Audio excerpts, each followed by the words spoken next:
All right, I do believe we are live, and I do believe we have all of social media connected. So we are live on Facebook, we are live on YouTube. If you're watching us live, if you would please do me a favor, real quick, and just comment so I can see that the social media is working properly. We are going to be doing another episode of the Reasonable Person podcast. And we'll be going here in about, 2 minutes. We'll be kicking the recording session off. And so, let's see here. I don't see any comments yet. I will need to rearrange my screens a little bit.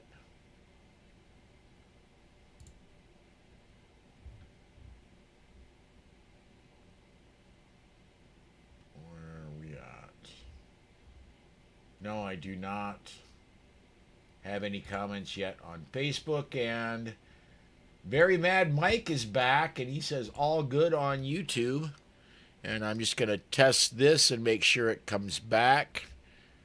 Yep. So thank you, Very Mad Mike. Let's see here.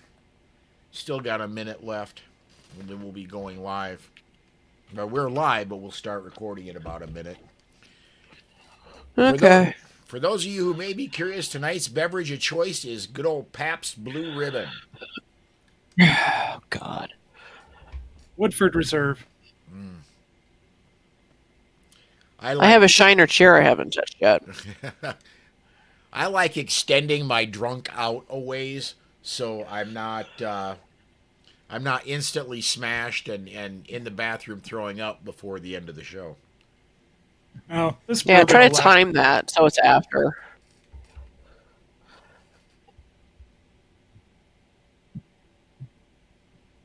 And we have joining us a little bit of a celebrity, Santa Claus? the Penn Patriot. That was close. Well, he did give us a little bit of a present with that write up. I mean, Yeah, and he has a beard, so. that was good stuff. And if you, Mine's better. I can't really blow his picture up very well.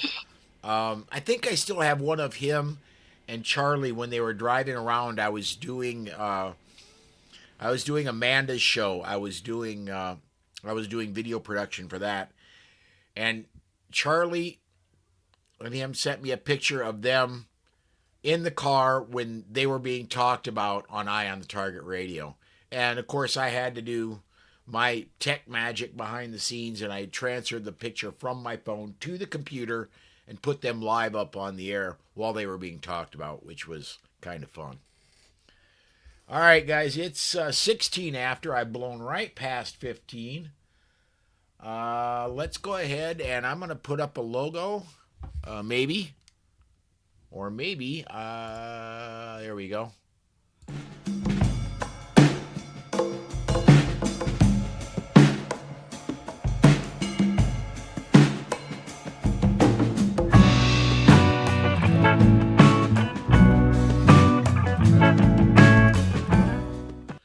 Hey everyone, welcome to another episode of the Reasonable Person podcast. My name is Paul Lathrop. I'm one of your co-hosts. Joining me are my regular two co-hosts, Kat Ainsworth and Brian D. Almeida.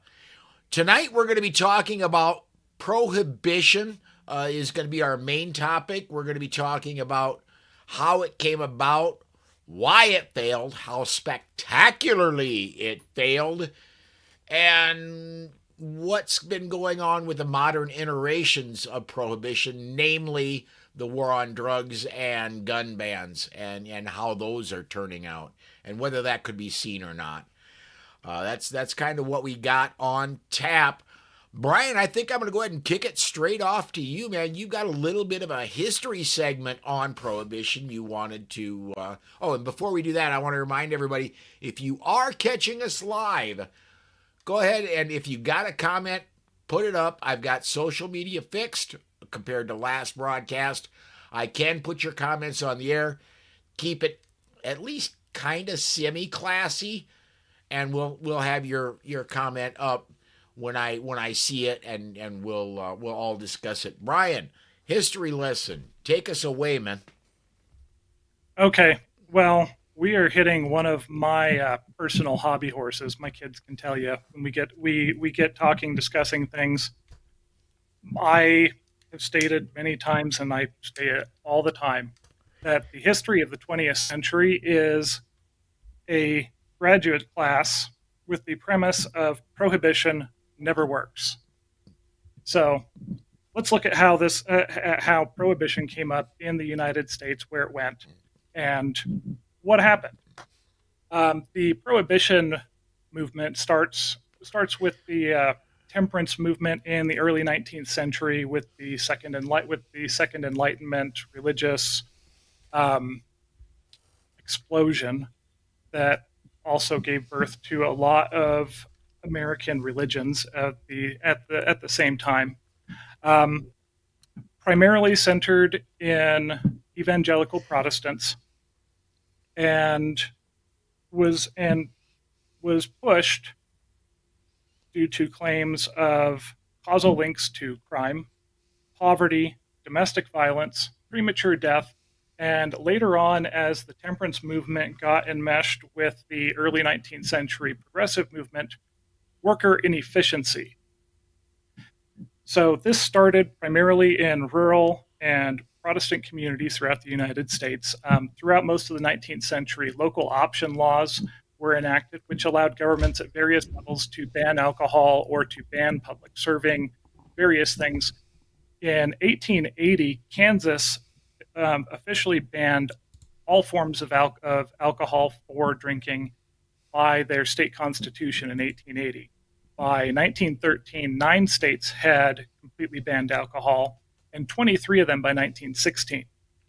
1916 hits U.S. involvement in the First World War, where grain stocks that would have been used in brewing and distilling were diverted by a congressional act to food production, which reduced the total amount available, which the temperance movement seized onto, and then continued to use anti-German public sentiment to vilify public drinking establishments, given that, as it turned out, even then, most of the brewers in the country were owned by German immigrants, and the entire institution of a bar was associated with being Germanic, with the long tradition of beer halls and such, and so that was utilized in order to further vilify drinking establishments, the people who made it,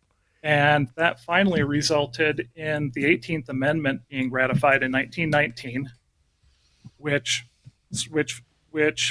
banned all beverage alcohol in the United States from 1 year after it was ratified, followed by Congress passing the Volstead Act, which defined beverage alcohol as anything with more than 0.5% alcohol by volume, and established the enforcement framework. Enforcement of prohibition was led by the Bureau of Internal Revenue, which started in 1920 with an annual budget of $4.4 million for enforcement. By 1929, that budget had expanded to $13.4 million, and the number of agents had gone up by a factor of 5. Post-analyses say that despite all of the enforcement actions, less than 5% of all illicit liquor was stopped. And over $11 billion in federal revenue were forfeited from 1920 to 1933 just on the federal excise tax for alcohol. So with that, there were exemptions for medical use and for industrial use, and industrial alcohols were required to be denatured, which is poisoned, generally with methyl alcohol by about 4%, also sometimes acetone, benzene. And so one of the primary sources of bootleg liquor was diverted industrial alcohol, which would be redistilled to supposedly remove the impurities, make it good, and make it drinkable again. And the estimates are that over 10,000 people were killed by the government poisoning industrial alcohol. So, what do we actually get out of this? I'm going to go over how it changed people's drinking habits in a sec, but the big one's crime. We're all familiar with the Italian mafia, thanks to Godfather, other stuff. We changed small local gangs that were running basic protection rackets, small gambling operations, those kinds of things, into serious organized crime syndicates with the funding to expand into serious gambling, extortion, large influence operations, and huge amounts of political corruption. The United States homicide rate prior to the 18th Amendment being ratified was 5.6 per 100,000. Through the 1920s, that figure almost doubled to a little over 10 per 100,000. The federal prison population in 1914 was 4,000. In 1932, it was 27,000. An additional 23,000 people incarcerated in federal prison, almost all of them on charges related to enforcement of prohibition. Following the ratification of the 21st Amendment, which ended prohibition in 1933, homicide rates almost immediately dropped back to 6 per 100,000. That almost doubling of homicide rates was entirely attributable to gang fights, establishing monopolies, and so we got the establishment of large organized crime syndicates that controlled most of the illicit liquor in the country, and we're still dealing with that today. So, as for the supposed changes that we were going to get societally, there were some measurable changes in drinking habits. From 1906 to 1910, per capita ethanol consumption, that's just pure, the equivalent pure alcohol per person in the United States was about 2.6 gallons per year. Through Prohibition, that fell to about 1.5, so a 30% reduction. By 1940, 7 years after Prohibition had been repealed, that average had returned to 2.1 gallons. So long-term, minor reduction in the amount of alcohol people were drinking. The biggest change was that pre-Prohibition, the vast majority of people's drinking was beer. But bans incentivize concentration of strength because you're moving a smaller volume of product. It's easier to hide, it's easier to move around, and it's more effective per ounce that you're moving. So beer lost its market share, made spirits the preferred form of imbibement for vast majority of people. The estimate there is about a 520% increase in the consumption of spirits during Prohibition. This gave birth to U.S. cocktail culture, and overall it changed to riskier consumption profiles because, like I said, the bans incentivize concentration. The one positive effect is diminished social acceptance over heavy intoxication. And other than that, there are some marginal health increases. None of them actually offset the increase in violent crime and other negative effects that were caused directly by Prohibition. So that's where we're left. So what I'm getting out of this is Prohibition is the reason we now have Four Loko. Probably. Also college. Okay. I have a question. Okay. Are we blaming women for Prohibition? I just want to get that out of the way, like right off. No, because I'm just curious. Come on.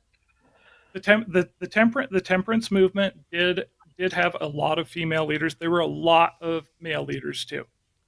it was primarily centered around Sure. evangelical Protestantism and was largely opposed by urban and by urban and immigrants who, by and large, were Irish, Italian, and Catholic. Right, but it was a bunch of uptight women who needed to get laid, is the truth. And they had their temperance movement. I'm just saying. Am I There were wrong? some. I There were keep some, but it was Some. a pretty broad movement. I keep going back to I seeing pictures of from the Prohibition era, posters of women that liquor that touches if a man if alcohol touches a man's lips, their lips will never touch mine. And these women were not exactly pinup girls. Very similar No.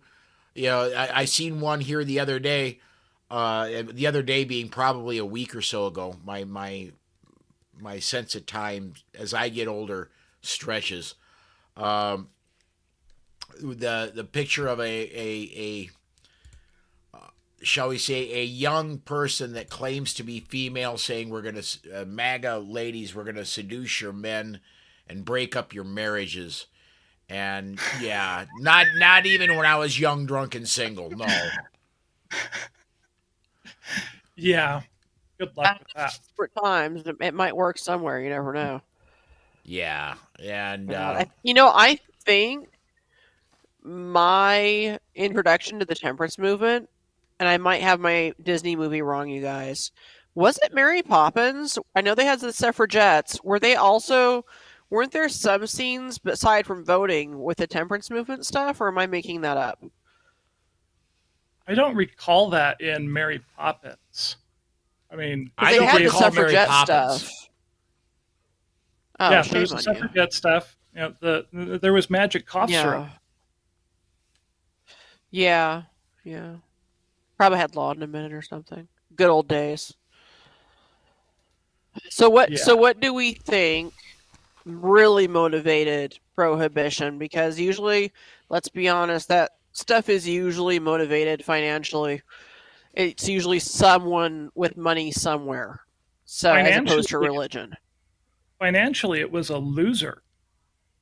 The federal government actually first faced budget shortfalls after the enactment of income tax due to lack of revenue from alcohol excise. So the federal government lost money. The big brewers all lost tons of money. Anheuser-Busch lost tons of money. They were able to switch over to near beer, malted beverages, and kind of keep themselves on life support, basically. But the vast majority of breweries in the United States closed and did not reopen, and that's why we had such terrible beer as, the 5 options between Miller, Bud, and Coors for most of the country for another 80 years following that. Well, now I'm going to say Pabst has been around since. That's true. Pabst has been there too. That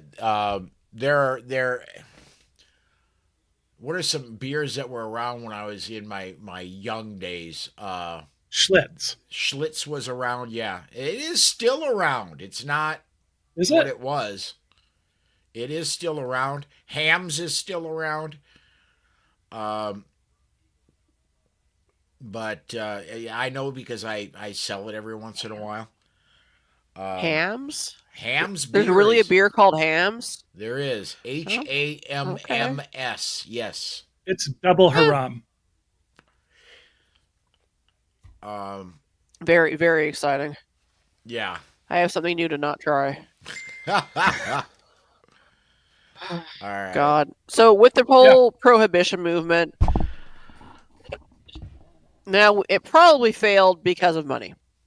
Not to mention crime. I mean, Yes. they always point to the crime, but Market I'm sure demand. the money was it. Oh yeah, the money was a huge part of it, but they still pulled it off for over a decade. And at the tail end of that, we had Bonnie and Clyde come in, and now I'm not saying they're a part of prohibition per se, because they weren't involved in the bootlegging stuff. but they No, were they were kind part of of the crime offshoot of movement Depression. in Yeah. 32, and they came around just as Prohibition was dying, and Mhm. they didn't get shot at by Hamer and his crew until the year after Prohibition ended. I find the timing interesting because so many people back then saw them as folk heroes, and they murdered cops, terrible people. Yeah, And the Prohibition movement in general spawned that cool mafia lifestyle that people think looks so awesome. Really wasn't. Really wasn't. no, it And wasn't. people think it But one of was. the things that it did is it very much changed the way that people looked at and interacted with law enforcement and with the government, because in many cases the speakeasies and such were not terribly well hidden. They were they were open secrets. It was 13 years of organized and very open defiance of the law, and we saw, and people saw, sometimes for the first time they really saw how many of the police were being bought off by the bootleggers, by the people running illegal bars, and the number of politicians that were bought off. I saw some estimates that out of the Justice Department's Prohibition unit, something like 62% of all of them were on the take somewhere. And that spirit of Bonnie and Clyde, I think that's kind of where that started. That just kind of, defiance and contempt for the government and for law enforcement, as they saw that they were as viable as anybody else. No, definitely. And that would actually be a whole other topic on itself to talk about law enforcement and how the Prohibition era affected the relationships and the community policing movement that followed. That would actually be fascinating. But on the Prohibition side, if we're going to view it as a religious motivation, and we have separation of church and state for the most part. So, what is to stop? And I'm not talking about drugs or guns. I'm talking about alcohol. Think about all the drunk driving deaths.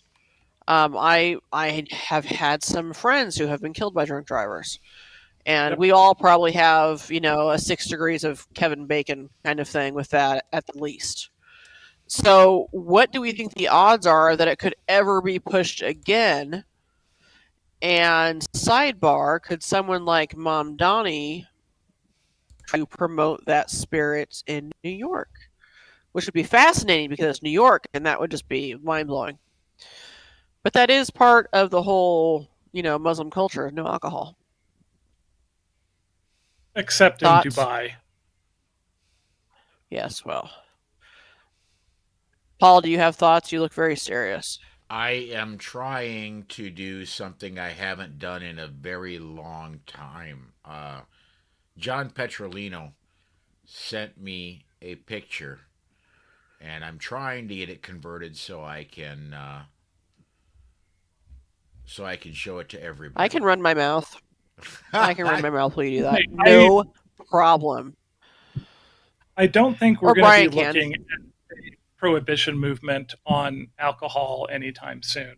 What Societal about Mothers Against there's Drunk a- Driving? they're they're in line with continuing with continuing the efforts that they're doing. Like Utah a couple years ago reduced our legal limit from 0.08 to 0.05, and the state actually put themselves in a little bit of a cleft stick there, because their revenue from DUIs dropped by millions, because there was an incentive that people were using, people have been using Uber and Lyft and have not been driving, and the number of DUIs actually went way down. They were expecting it to go up, because generally they will make $10,000 in fines off of every DUI arrest, and instead that revenue plummeted. because at that point there was no I had one drink, I should be good. Because even for a 200-pound man like me, a single drink half an hour ago may put me just above 0.05, and you're not going to screw around with that. It's $10,000. It's years of dealing with that, and it actually has had a measurable impact in the number of drunk driving incidents going down. I like So balls though. So I didn't think you were actually going to do that, Paul. I'm so happy to have provided that for you. I'm going to take a quick sidebar here. First of all, I'm going to do this, and we're going to put up John Petrolino's comment he put up just a minute ago. We did have bans on big sodas in New York City. Yeah, that lasted That's true. That lasted all of a half an hour. I forgot about that. And I also want to put up a picture. He's this is the picture for everybody that he sent to me while he was while he and Charlie were being talked about on Eye on the Target Radio. It was a breaking of the fourth wall in the extreme. So I had to get that up on the air. Going back to his comment, we did have bans on big sodas in New York City. That's I haven't really drawn up to this point political lines on this because the temperance movement I don't think was conservative. I don't think was liberal. I think just was. It was a pretty broad societal thing. Right now, all of the bans, no matter if it's large capacity sodas, if it's guns, if it's what have you, almost all of that comes from the far left. Possibly we can maybe say that the drug bans might be more Republican centered, but I think it's far more common for the left to try to ban things they don't think you should have than it is for the right. And we still have a lot of loud majority people on the right who would very much like to. I mean, we've got, I think Utah and Texas now are running various types of bans on online access to sexually explicit material. Yeah, there is that. Yeah. I mean, we're getting some of that on both sides, I think. But high capacity sodas, yeah. George Geller generally, says, I think you're right, though. Most of those get rid of things we don't approve of are coming more from the left side of the political spectrum. High capacity sodas, God forbid we ever get high capacity porn. I mean, and then just now from the Penn Patriot, alleged at the time Republican Bloomberg brought on the soda bans. Well, we know where Big Daddy really aligns himself, but getting a lot of great feedback tonight, guys. Yeah, have we hit double digits yet? Because I'm really holding out for that. So, one name I haven't seen in a little while just checked in. I got to get up on the screen here. Gun Websites. Hey, Pete. Gun Website says, good evening, everyone. Glad to see you joining us, Pete. Topic tonight is, in case you weren't here from the beginning, is Prohibition and its modern equivalents. I don't really... I can't think of a single prohibition that has ever stuck long term, that has ever really done what it's supposed to and stuck around for very long. That's because the market rules. If there is a market demand, if there is no legal market for it, you will develop a black market for it. We see that with illicit drugs of all kinds. We see it with guns. Well, and drugs, I think, honestly, is starting to fall. How many states is it legal now to have medical marijuana or the Colorado, the recreational marijuana? I know there's several states you can have recreational marijuana, and almost half, if not more than half, of the states have medical marijuana. Yep. Um, Yeah. uh, it's I have like two minds about that. So yeah, my thought, I hate to it's see the not for cops me. waste time. You Yeah. know, marijuana is not for me. If it's for you, whatever rocks your boat, I guess. I really don't care.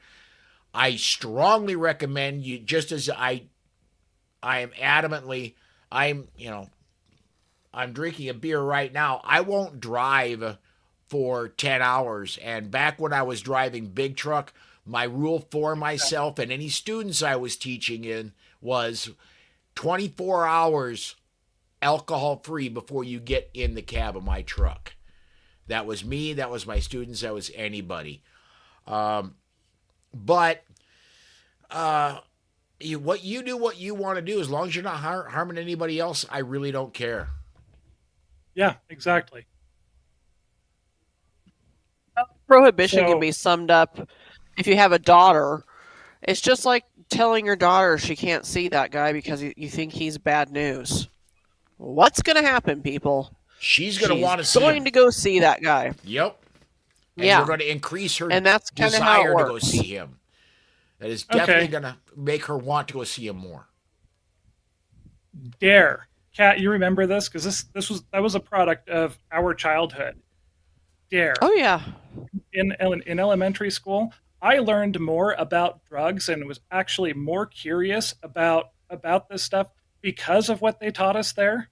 I mean, and now I'm 42 years old. I'm still waiting for all the free drugs people were supposedly going to give me. It never happened. They Oh, lied. it's crap. Such But crap. honest, And no drugs for Halloween. Crap. Yeah. yeah, I mean, in third grade, I had no idea what marijuana was. You know, the illicit drugs of any kind weren't even on my roadmap, but they shoved them in my face every year for at least a couple of weeks at school. So Yeah. yeah, I think it may I have actually done that reverse effect of brought more people to it because now you've made it this forbidden thing.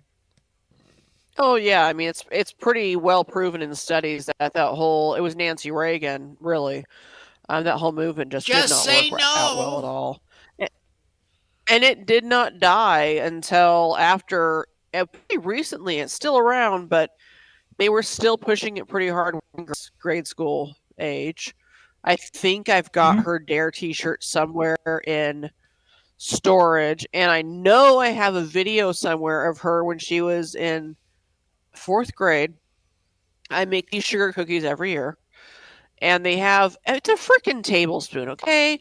There's a tablespoon of brandy in the recipe because it helps. It's a necessary part, okay? And I have a video Yep. of the moments that she found out that I put a tablespoon of brandy in these cookies, and she freaked out. And now, granted, I was taunting her, but it was hilarious to me. It just killed me. So I mean, the Dare movement just, I mean, well intentioned, but if you look at history and you look at Prohibition, you'd see that kind of thing just doesn't really work. Yeah. Yeah. It Well, never good works out intention. like you think it's going to. And Yeah. stuff like Good intention. marijuana, If you're being stopped, well, Let me get a couple yeah, and comments you look at in here. marijuana. Oh, well, fine, okay. Make them good though. Good comments. Pete says they want to ban camera drones in 2025 because they don't understand them, don't appreciate them, have fallen for the narrative that drones can be used by bad people. Yeah, and next one, and he sent this one as well. They're setting their sights on AI too, it seems. I'm a little split on AI. I think we're rushing really, really fast towards it, but I don't see I don't really see a negative to AI, folks. I maybe I'm being naive, but it's just I we see lots of negatives to AI. Lots. yeah Deep fakes and turning art, including painted and written words, into something generated by robots instead of humans is, to me, it's obscene. And that might sound extreme, but it's obscene. We at don't need the robots out there creating our emotionally relevant work. So, at the level it's at end right rant. I'm now. good. Go for it. At the level I can pick out an AI video within a few seconds. For The now. yeah. Um, at AmCon There's a lot of two people who can't. AmCon 2 or 3 years ago, there was a very, very, very good. I think you called it deep fake. It was a actor, black guy with freckles. Cannot remember his name. Um, Very famous actor, very Wait, good actor. Morgan Freeman? Morgan Freeman was deep faked, and it said, you may think this is Morgan Freeman, and it was. The one thing they've never been able to duplicate is his voice. They duplicated his voice. They duplicated his image perfectly. That's been able to be done for a while, but they duplicated his voice. And he said, do you think this is Morgan Freeman? You shouldn't. I wish I had that video. It is stunning how good that was, but that was created by a team of people over months. We've got good comments here. Yeah, I want to get in one from George Geller here. He says, AI and drones came in after 1911, so axiomatically their utility is highly suspect. And we really get there. Yeah, next one in, going back to Penn Patriot. Okay. Kat, this is one you should relate to. Raise your hand if you've ever read an article you wrote at another site, rewritten line by line because someone at another site used AI to get a summary of the topic. Several times. Even had a friend contact me and be like, I just thought you should know that it looks like you took something off Wikipedia. And I'm like, no, it's the other way around. It was the other way around. Yeah, I've sent you a couple of those where they've plagiarized the crap out of an article you wrote and go, hey, it's crazy. It's irritating. It's irritating. I don't know, but on the drug thing, because drugs are fun and we need to talk about drugs. What I would like is to not see cops waste their time on dime bags. That is one of the reasons I'm of two minds about the marijuana thing, because for God's sake, don't waste your time on the dime bags and the small stuff. So I'm all for not wasting, taxpayer dollars and the law enforcement's time on that. Do I think the answer is to legalize all street drugs? Not really. Not really, no. But a lot of people do. And, Seattle has tried it, which has just been a stunningly spectacular experiment. So wise. Having all this clean needles and safe places to shoot up. But really, that is prohibition adjacent. It is. Mm-hmm. So what do we think about street drugs? If you decriminalize every freaking thing, would it be better or worse? Well, speaking from this is going to sound cold-hearted, but it's my honest opinion. It's Darwinian selection. If you off yourself with heroin, you're doing humanity a favor. Because if you're not smart enough to avoid overdosing yourself on heroin, humanity might be better off without you. Sounds cold-hearted, but that's my honest opinion. Okay, let's go back to some stuff from the gun side here. We take our annual homicide, our annual deaths by firearm in the United States. I don't remember the exact numbers of the breakdown, but there's about 20% of it that are suicides, and suicides happen regardless of access to firearms. People are going to take that option. So I don't really count those as a major factor when you're looking at gun violence statistics. Out of the other 80%, you've got around 1 or 2% that are justified self-defense or police shootings, and about 3 to 4% that are related to domestic violence and random crime. The rest of it is tied directly to the drug trade.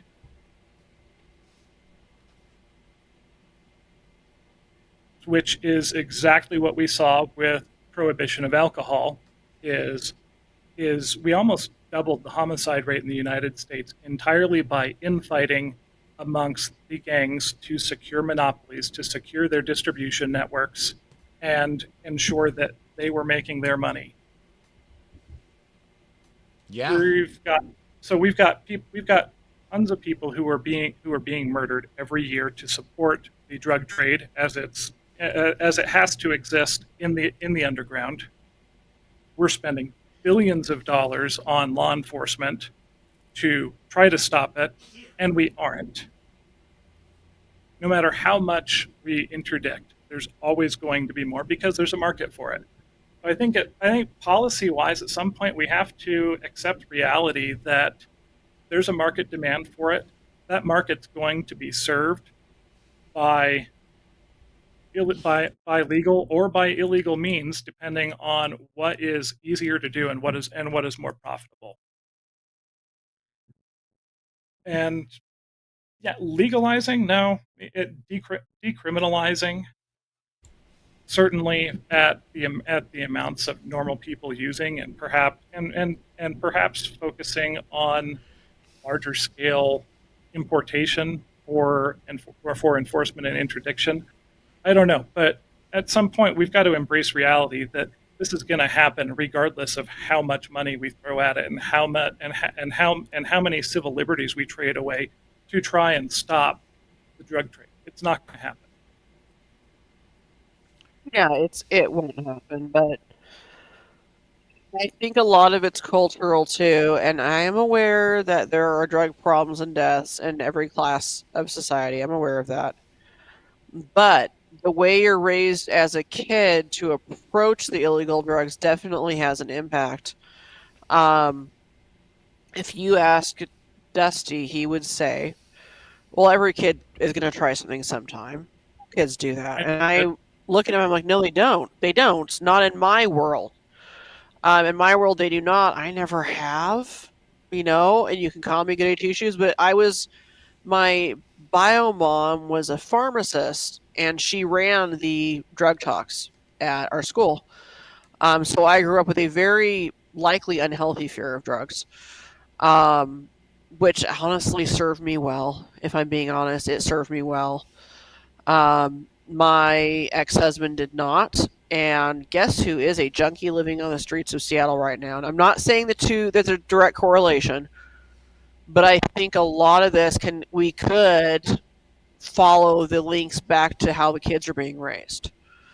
It's not all that. I'm aware of the genetic side of addiction, totally very aware of it. But how we raise our kids really comes into play here. And just because we legalize all drugs doesn't mean everyone's going to do them. If you really want to get them, it's not that hard. It's really not. The kids at college are partying or whatever, it's not hard. So, I mean, what do we think about, is this, and I'm really narrowing this down, I mean, when I know it's a very complex subject, is this a parent's problem? Not entirely, but is a huge portion of it a parenting problem? Oh, yeah. Yeah. And a lot of that we can go back to my good friend Lyndon Baines Johnson and the Great Society welfare reforms that incentivized fatherless homes. This kind of dovetails into what Pete comment a few minutes ago said. Let us deal with the negative issues in society creatively without the issue of criminal burden on society also. Love that Yeah, I think comment. that's what I was getting at. That's really well stated. You So, can't take his line. He said it. I Nice just try, gave him though. credit. Very nice try. Oh, I do and want to John point out corrected me something. Yes.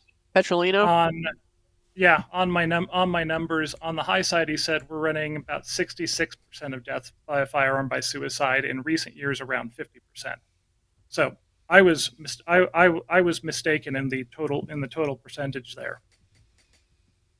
There have been some strange evolutions in suicide since the pandemic, especially among the younger generation, live streaming it and all kinds of stuff. But that's a whole other show. That's a whole other show. But there has been some weird stuff with that. But on the drugs, um, I don't know. I don't think we're ever going to go back, and we should not go back to the Leave It to Beaver days because that had its own problem. But I do think that parenting has a lot to do with it. I've never had to worry about Grace going out and doing God knows what with drugs, and I did not raise her with as much fear as I was raised with. I mean, you know how that works, Brian. I was raised in a Yep. very "you're going to burn in hell" environment. Yep. Um, and I got her out of that because oh hell no. But I do think a lot of it comes down to parenting, and I think, and I hate to say this, God, I hate to say this, I do see legalizing marijuana as not necessarily being a bad idea. I think it would be nice if people understood that it does fry your brains, kids. Saying it's a completely harmless Yes. herb is stupidity. Not true. So that needs to be understood. I've never voted to legalize it, and I've been in states where the vote's gone up since I've been at voting age, and I voted against it. I will admit that. But it's a hard one. It's a tough call, and you have to ask yourself: is it a slippery slope? If it is a slippery slope, does it matter? Do we want to just let it go? I mean, it's a tough one. It actually is a tough one because we can look at It Seattle is. as an example of the impact of clean needles in safe shoot up areas. It's a freaking cesspool now. It's gotten so bad. And that's a huge part of it because the homeless population has flocked there and the addicts because it's a quote unquote welcoming environment for it. And we certainly don't want that. So, how do you fix it? What's the win here? What's the solution?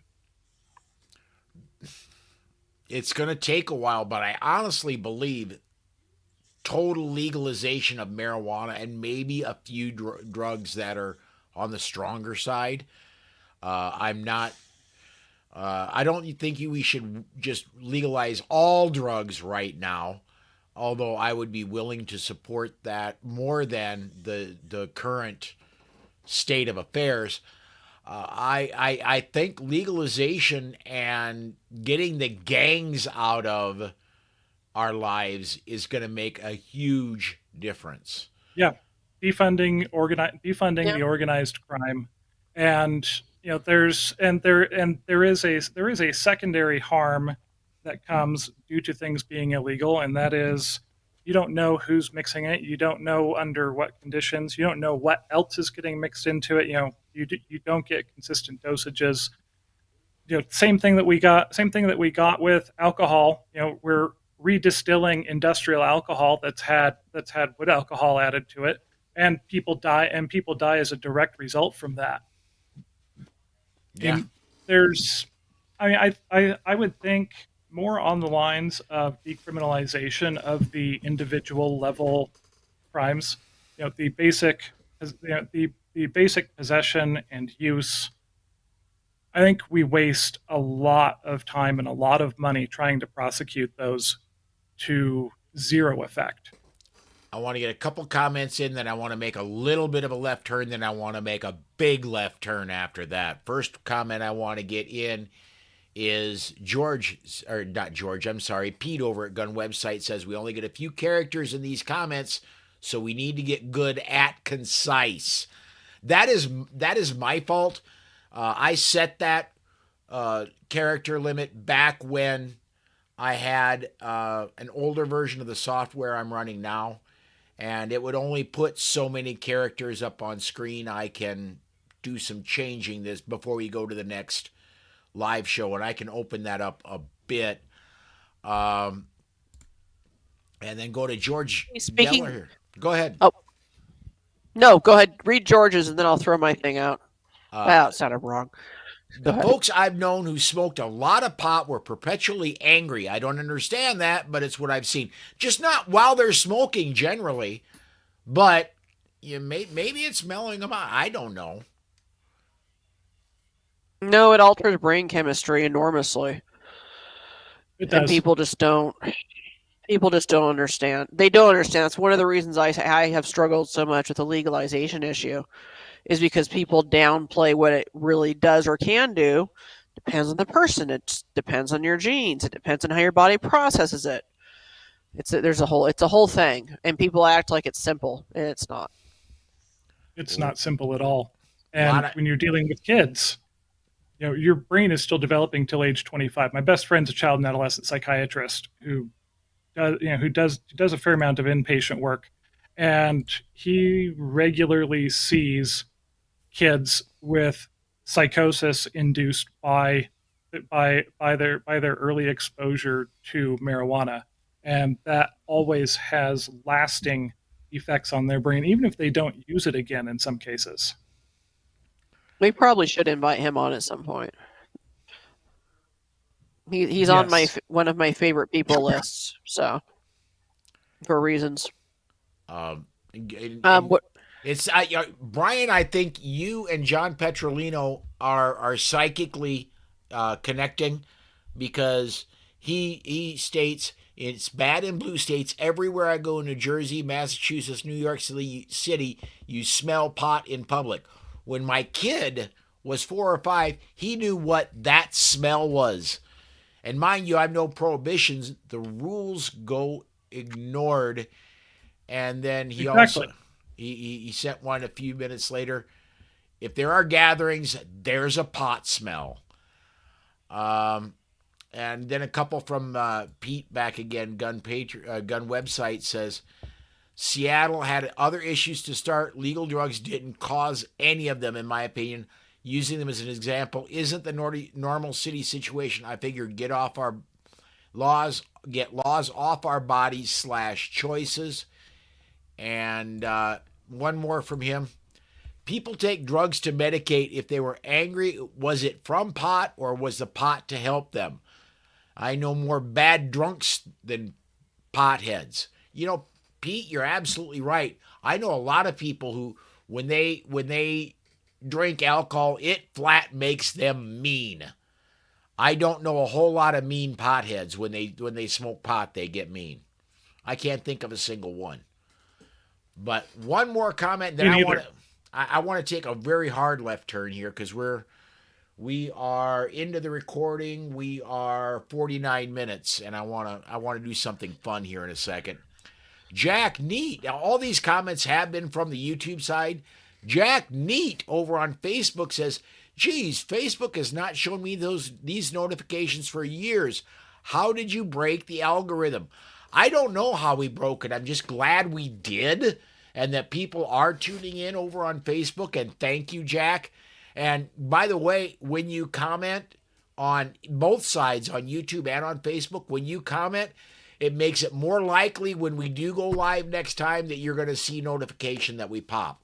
So, I have to address one thing, Paul, before you take a hard left turn. Yep. So, whenever you're ready for me to do it, I'll make it a brief rant, I swear. So, on the whole, the legalization of clean needles and shooting up spaces and homeless overrunning Seattle, not destroying it, I have to disagree. I grew up out there, okay? And Seattle has had a problem with drugs for a long time, and I would never say it was their only problem. Defunding the police, the heavy liberal politics, definitely an issue. Very familiar because my first experience with rallies and stuff was I was attending them when I was in my 20s up in Olympia. Um, I thought but you were going to the say drug problem. Sturgis. Oh God, I've never been to Sturgis, but I hear it's You need interesting. to. You need to. I do like motorcycles, but yeah, there is a drug problem there, and I would fight you on saying that it's not what created Seattle's downfall. Because, we don't have the time for me to get into all the details of why, but it's an enormous problem in Seattle, and drugs are more than a small part of it. If I was going to spitball this, I would say that the legalization and clean spaces and all this crap in Seattle, I would put it at least 60% of the responsibility for the city falling to where it is. Maybe 70 if you consider the fact that it has actively increased the homeless population, and they camp everywhere now, and it's like it's a mess. And I used to love Seattle. The first time I saw the traveling Broadway of Phantom of the Opera was in Seattle, and I freaking love that opera. It's still my favorite. Went to the Nutcracker Ballet every year in Seattle growing up. Took Grace when she was little. Wouldn't do it now. And it is the homeless and the drug population. It really is. And that's my end rant. I'll cut it off there. It's one of those things I will fight you on that because Seattle has fallen so far. It's sad. I think it's sad. So one question to tee off on your rant there. Is it the drug and homeless problem, or is it the liberal politics that has pushed that to make it easier to be on drugs and homeless in Seattle? Boy, that is a toughie. But here's the yes. Maybe partly, but Washington's been heavily Democratic for a very long time. This is not new. And the falling apart thing is, I say recent, but it's taken a while. Do the liberal policies exacerbate it? Absolutely. Do I think it's just the liberal policies? Not really, because they've been there for so long. And it didn't get really bad until recently. I say recently, the last decade or so. So that's like a chicken or the egg question, really. Because normally I would blame the liberal policies, but in this case, I don't know. There's been a lot of change to the mainstream liberal position in the last 15, 20 years, though. I mean, from the going from the Clinton era Democrats to the Squad today, there's been a huge shift to the Overton window there as to what is their mainstream. And I think it's a interlinked thing. It's created a feedback loop there that has just destroyed the Pacific Northwest. I agree. I do want to make that hard left turn here. We've reached Albuquerque. Fine. It's time for that left turn. We're coming up on Thanksgiving on Thursday, and for podcast listeners, it's tomorrow. If you're catching it as the podcast is released. My plan is to release these on Wednesdays. Thanksgiving's the next day. Live viewers, you got a few days to ponder this. My opinion is this. Turkey is extremely overrated as a Thanksgiving meal. I think we should chuck it. 2/3 to 3/4 of the bird is inedible. Nobody I know of can make a turkey where the breast still has is still moist. It's always dry as a bone. There is no way to prepare it. Hush up, peanut gallery. I'm getting from the rightfully so, because you're wrong. Kick him in the shin, Susan. It is almost impossible to make a good tasting turkey breast. What are we going to be doing instead of turkey for Thanksgiving? My vote is pickled herring. sick man. So you know my feelings on this. So I will be making a turkey. I usually do a turducken though. Mine are moist, thank you very much, but I have a whole freaking process. However, Yep. if it was just my say, it would be brisket. It would be brisket. I freaking love my brisket. And as a happy middle ground, I'm roasting a duck alongside the spatchcock turkey because I'm not doing a turducken this year. I'm going to spatchcock it and throw it on the smoker and call it good. But yeah, I'm actually all in for ending turkey. I just don't like it unless it has about 18 tons of gravy on it. I'm not a big turkey person. That's because Not it's my favorite dry. thing. I like it. It's But gross. It's kind of bland. It's bland. It's bland. That's why my bird goes in brine for 2 days. It gets Well, you properly so does brine mine. poultry, spatchcock it, put it on the smoker. It all comes out moist. It has flavor, and I make about 10 gallons of soup out of all the leftovers and the rest of the carcass. What if you I'm don't all like for it. soup? I'm also doing the duck. I hate soup. It's disgusting. I live I do like duck, though. with the greatest. I live with the greatest snow on earth. We eat lots of soup during the winter. Yeah. And so Probably I put make beans lots in of it stock. too. No, no. My whole my whole missing parts of my digestive system thing means I don't do beans. Like the only soup I do is I make a mean chicken curry. Freaking awesome. And I will do chicken and dumplings, but there's like no noodles in it or anything. So that doesn't really count. But yeah, That's soup because is you have dumplings. You don't boo. need. Susan But makes turkey, go. you better say something nice about Susan. No, Yep. this better be nice. It will be. Okay. Susan Okay. makes the most amazing chicken noodle soup, and she makes homemade noodles that are nice and thick. Really? And oh my God, I love Susan's chicken noodle soup. Any other soup? Yeah, no thanks. I'll occasionally at work have because we get half price meals. I'll have a cheesy ham and a bacon soup, but that's more cheese sauce than anything. I don't go for traditional So- soups. Okay, so are you guys having turkey? Is Susan making turkey? And are you now going to be worrying about getting knifed in your sleep? I could, I'm from just- the comments that came from the other room, that's an entire possibility. And by the she's way, not she's a fair. better shot You than just me. might sleep on. Paul might sleep on the couch, but It could happen. I mean, Susan's the endured turkey far is worse here. than I him do turkeys. without hurting him. I like. And Brian's right with the brining. It does help, but I'm just not a huge turkey person. Just not. I'll have turkey and Yes, duck. pheasant. Oh, yes. Yeah, Diane says pheasant Pheasant. breast for Thanksgiving. Yes. I'd That is go for that. good. Or I'd go for Here's a replacing question. turkey with- Here, the peanut gallery question. So I'm definitely doing a Pekin duck for Thanksgiving. No, I am not slaughtering turducken. He is my pet. I can hear my dad out there being like, "Oh, good, she's finally going to kill turducken." No, he comes when I say his name now. He is my pet. But I am going to do a different Pekin duck roasted. So the question is, do I do the traditional, like Peking duck, like the orange sweeter version, or do I do the roast duck that's more of the savory with the garlic and the onions and the herbs, which is my personal preference, but I'm not the only one Gross. eating. So, did you say gross? No, I said You're a the terrible roasted person. roast. The roast. The Oh, I thought roasted you said version. gross.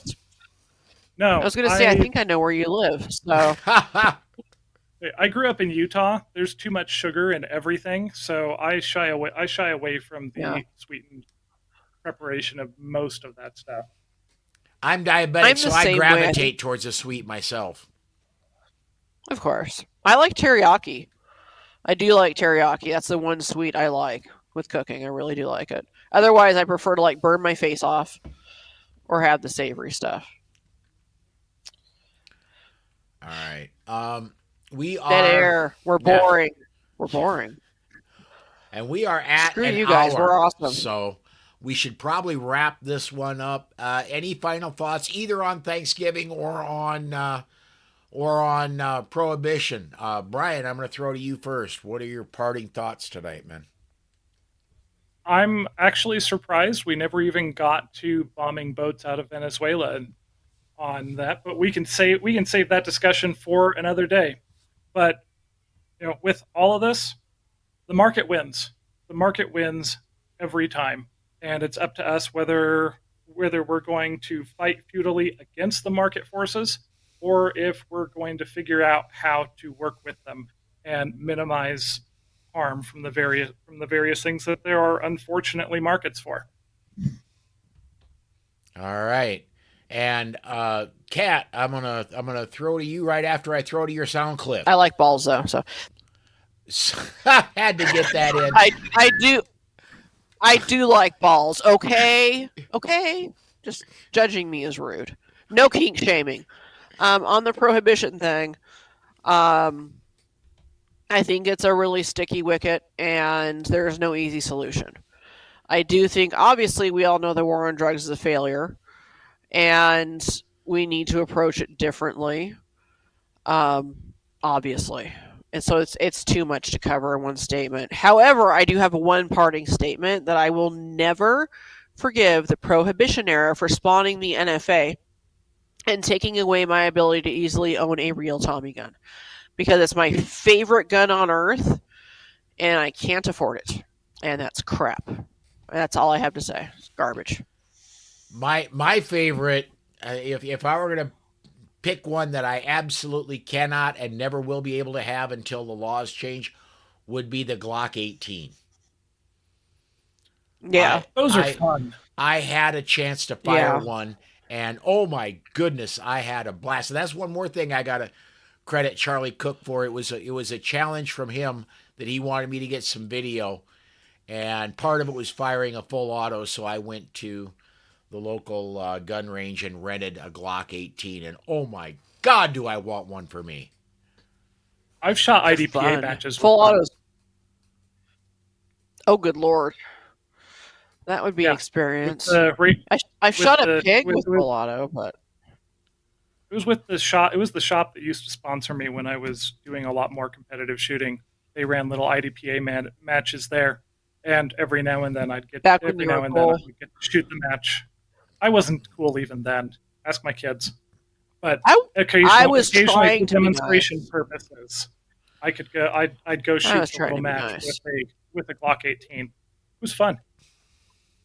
That would be fun. I like hunting sounders of hogs with full auto. That's fun. It's so much freaking fun. Now I want to go do it. Enjoyable. Paul is like sad that he started this. No, not at all. Not at all. On my end, I'm going to say, look, the war on drugs is over. The drugs won. There's no other way to put it other than to say that. We need to at least decriminalize on a federal level marijuana. We need to empty out a lot of our prisons. And like Kat said a little while ago, we need to quit wasting police officers' time on minor drug things. In most cities, these are getting, okay, you get $100 fine, you spend a night in jail till you see the judge. Now, don't ever do it again. And these are not people that are causing huge problems in society. The people that are causing the huge problems in society are the ones that are bringing the drugs in and fighting over who gets to bring the drugs in. So if you let Farmer Joe grow his own crop and sell it, you know what? Guess what? Things get a lot better. That's kind of my thoughts on Prohibition. On the turkey thing, I like Diane's thought of pheasant. I like Kat's thought on brisket. I don't want to eat another dry turkey breast in the rest of my life. Most poultry, except for the leg quarter, is nearly inedible. Again, duck's the exception. Susan is gonna. You're just in so much trouble right now. I'm surprised. Wait, I have a question. In the studio yet? Yeah, what's up? I have to ask this question really quickly. We all agree that turkey can be iffy, okay? How about Yeah, sides? Are the sides my mother cooked stupid? it. The potatoes, I don't care about the potatoes. I like sweet potatoes. But how important are the sides really? And more importantly, should we ban green bean casserole? No, you should not ban green bean Oh, casserole. oh, disgusting. However, You don't like turkey, the green bean but you do like casserole that. must have mushrooms in it, grilled Oh, mushrooms. oh Hey, God, guys, you know what? I no. think we've pretty thoroughly established this today. If we ban green bean casserole, then there'll be a black market for it, and people are going to kill each other over it. And we You can't have a ban it. point, but I could make money on it because I can grow green beans here. So maybe we should. I will be your black market supplier for green beans. Green market? I don't know. It's clearly So, time to end this. yeah. And to answer your question, the sides are the meal for Thanksgiving. I have that much turkey, and it's got to be from the thigh or the drumstick. And the rest of my Thanksgiving dinner is sides. They make the meal. They are the most important Real part of the meal. cranberry sauce? Real or canned? Yes. Both. Either And it's an way. abomination. It is an abomination. You know I what? just hate cranberry sauce in general. So. It brings me back to when I was 6 years old because that's what I grew up eating, and I've had better tasting real cranberry sauce, but it's the case that brings me back to my childhood. And Diane says sides are the best foods for Thanksgiving. So maybe we just get rid of the turkey altogether and just have a Thanksgiving of sides. You I'm Half of know, my down. kids That still won't eat works. half of it, but I'm used to it. just the dressing and mashed potatoes and gravy and yeah. Well, you All got to right. have the turkey to make gravy, though. That works. You never Yeah, heard of giblet sausage gravy is gravy? way better than just. Oh, yeah, you got a point. You have a point. I usually make two kinds of gravy and two kinds of stuffing because no one can agree. So there's cornbread stuffing and oyster because I grew up with it. It's my great grandma's recipe. So That we actually could take sounds this on really forever, you interesting. guys. The oyster Yeah, we dressing It's could. sounds good. really interesting. It's actually the way I learned to do it is good. I've had some nasty ones, but we All could right. drag this out forever. I tell you, you Yeah, should end this now. Well, you we're can. Okay, we're we're wrap it up. almost Save 10 minutes. yourself. We're almost 10 minutes over. Everybody who caught us live, thank you for catching us live. Thank you for all the comments. You all are amazing. For everybody catching us on podcast, thank you for catching us on podcast. If you want to get in on the conversation, it is trpp1776 at yahoo.com. I'm still waiting for our first show email. We have not gotten one show email from a listener yet. Let's change that. Come on, Thank bring you. on the hate mail. Yes. Tell me I'm an idiot for wanting to ban turkey at Thanksgiving. I have a thick skin, like most turkeys that people cook. I have a thick skin. I can handle it. That's it for tonight, guys. Thanks again, and we will see you next time. We are clear of recording, and I'm going to take us off live stream.